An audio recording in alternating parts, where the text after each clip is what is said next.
هناك أسلحة في اليمن سببت ضجيج واسع وانتشارا واسع، وأيضا ارتفاع أسعارها أصبح جنوني وأسعار خيالية، بل أصبحت هذه الأسلحة جزءا من هوية الشعوب والقبائل اليمنية. هذه الأسلحة تحمل قصصا وأسرارا تستحق أن تروى. في هذا الفيديو سوف نتعرف معكم على أفضل وأكثر 3 أسلحة انتشارا في اليمن. ما السبب وراء انتشارها بهذا الكم الهائل بين الناس وتداولها بين الناس، وأيضا ما هو سبب ارتفاع أسعارها؟ إذا كانت إجاباتكم أن هذه الأسلحة أداءها عالي أو أداءها مميز، فكلها إجابات خاطئة. سوف نكشف لكم الإجابة الصحيحة والقصة الصحيحة، وأيضا مميزات وعيوب هذه الأسلحة في هذا الفيديو إن شاء الله. فكونوا معنا لحظة بلحظة ومشاهدة ممتعة.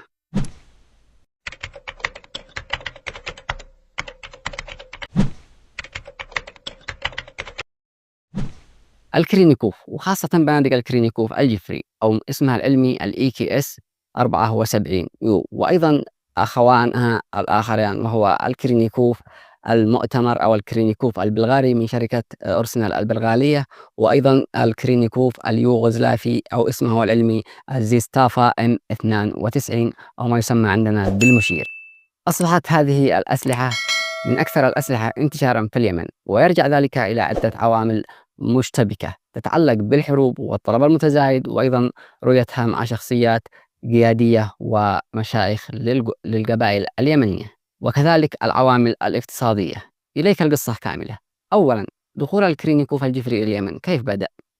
في البداية لم يكن هناك سلاح اسمه الكرينيكوف أو الجفري، بل اسمه العلمي الإي كي إس 74 يو، ولم يكن هذا السلاح سلاحا شائعا مثل بنادق الكلاشينكوف إي كي 47 وأيضا الإي كي إم إس، لكن مع مرور الوقت وخاصة بعد الحرب الأهلية اليمنية أو حرب الشمال والجنوب الذي بدأت عام 1994، كان هناك قائدا في دولة الجنوب في جهة الجنوب في منطقة أو في محافظة عدن تحديدا اسمه الجفري، أو لقب هذا الشخص الجفري، فكان يصرف هذا السلاح الذي هو الكرينيكوف إي كي إس 74 يو.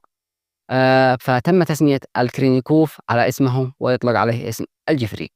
مع ذاك الوقت بدأت تتدفق الأسلحة إلى السوق اليمني من عدة مصادر، مثل تهريب الأسلحة من دول أوروبا الشرقية خاصة بلغاريا وصربيا وأوكرانيا، كذلك استيراد الأسلحة مثل الكرينيكوف عبر أسواق السلاح في أفريقيا عبر البحر الأحمر، وأيضا استيراد الأسلحة عبر جماعات مرتبطين بجماعات مسلحة داخل المنطقة ومهربين.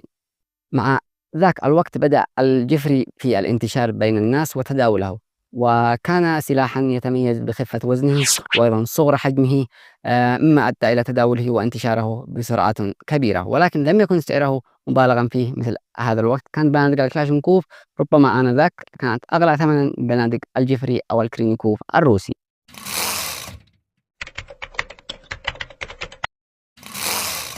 مما أدى إلى ارتفاع أسعاره.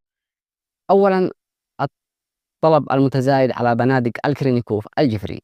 في الحرب الأهلية اليمنية التي حدثت عام 2011 ميلادية، التي كانت بين بعض القبائل والدولة اليمنية، ازدادت الحاجة إلى الأسلحة الخفيفة، لأن بما أنها حرب أهلية فكانت تحدث مناوشات أو هجوم على منازل واقتحامات، فكانت الأسلحة الكبيرة مثل بنادق الكلاشينكوف تصعب حملها وبنادق الجي 3، فتوجهوا إلى بنادق مثل الكرينيكوف الجفري أو المؤتمر أو حتى بنادق الكرينيكوف اليوغوسلافي ما يسمى بالمشير، لأن هذه الأسلحة تتميز بسهولة حملها وأيضا خفة وزنها وصغر حجمها.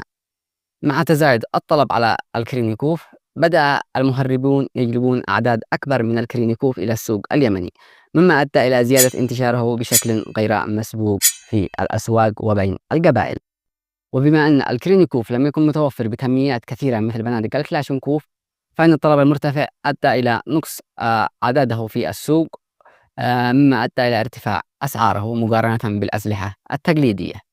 كذلك مع تشديد الرقابة على تهريب الأسلحة عبر البحر الأحمر ومنفذ الشحن عبر الحدود المجاورة لبعض الدول، أصبح من الصعب جلب شحنات كبيرة من الكرينيكوف، مما أدى إلى ارتفاع أسعاره بسبب قلة العرض وزيادة الطلب. أيضا الشيء الأكثر أهمية والذي أدى إلى ارتفاع أسعاره وبسعر جنوني هو استخدامه من قبل شخصيات بارزة. لا مش أنا، لا تصدقوا، بل شخصيات بارزة مثل أسامة بن لادن، كذلك قادة في اليمن، وأيضا شيوخ للقبائل. كان يشوفوا الناس مع هذول الأشخاص يقولوا هذا هو أفضل سلاح خلاص. مما أدى إلى ارتفاع أسعاره بشكل جنوني، ووصل اليوم سعره الجفري المسمارين 38 ألف ريال سعودي، والمسمار 25 ألف ريال سعودي، والمسمار الفتاحي ب 30 ألف ريال سعودي. وما فيش أي فرق، إحنا تحدثنا في حلقة سابقة عن الفروقات بين المسمار والمسمارين وخرافات عن هذا السلاح. تبيوا تراجعوا الحلقة عبر البطاقة الظاهرة لكم على هذا الفيديو. كذلك معظم تجار الأسلحة اشتروا كميات كبيرة وهائلة من بنادق الكرينيكوف الجفري، ثم أعادوا بيعها بعد فترة بعد ما زاد الطلب عليها، مما ازداد في ارتفاع سعرها وساهم في ارتفاع سعرها بشكل كبير عن باقي الأسلحة. أما عن الكرينيكوف المؤتمر والمشير، سبب ارتفاع سعره أنه مشابه للشكل للبندق الجفري أو الكرينيكوف الروسي.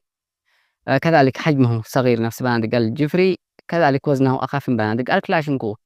وأيضا البنادق مثل المؤتمر الكرينيكوف المؤتمر والمشير يستخدم عيار غير عيار الكرينيكوف الجفري وهو عيار الكلاشنكوف، مما أدى إلى سمعته وزيادة شهرته أكثر بعض الشيء من بنادق الجفري، لأن عياره يعتبر متوفر نسبيا وبسعر أقل من عيار الكرينيكوف الجفري. فأصبحت النسخة الكرينيكوف الجفري الروسي هي الأغلى بينهما بسبب زيادة الطلب عليه وأيضا توفره بكميات هائلة. أيضا تم تصنيع نسخ معدلة أو نسخ محلية تشابه الكرينيكوف الجفري أو الكرينيكوف المؤتمر والكرينيكوف المشير، ولكن هي كلها دمارية ومصنعة هنا عندنا في اليمن، ولا تقارن بالوكالة أو بالأصلي بأي شكل من الأشكال. فقط هي عبارة عن بنادق أخرى مقصوصة ومعدلة لتصبح شكلها مثل بنادق الكرينيكو بشتى أنواعها مثل ما تعرفنا عليها في هذا الفيديو. الكرينيكوف الجفري والمؤتمر والمشير أصبح اليوم رمزا للقوة والنفوذ في اليمن. اليوم أصبح الذي يحمل بندق الجفري يسموه شيخ، ويسموه معه فلوس ومعه مال، أو حتى المؤتمر أو حتى المشير.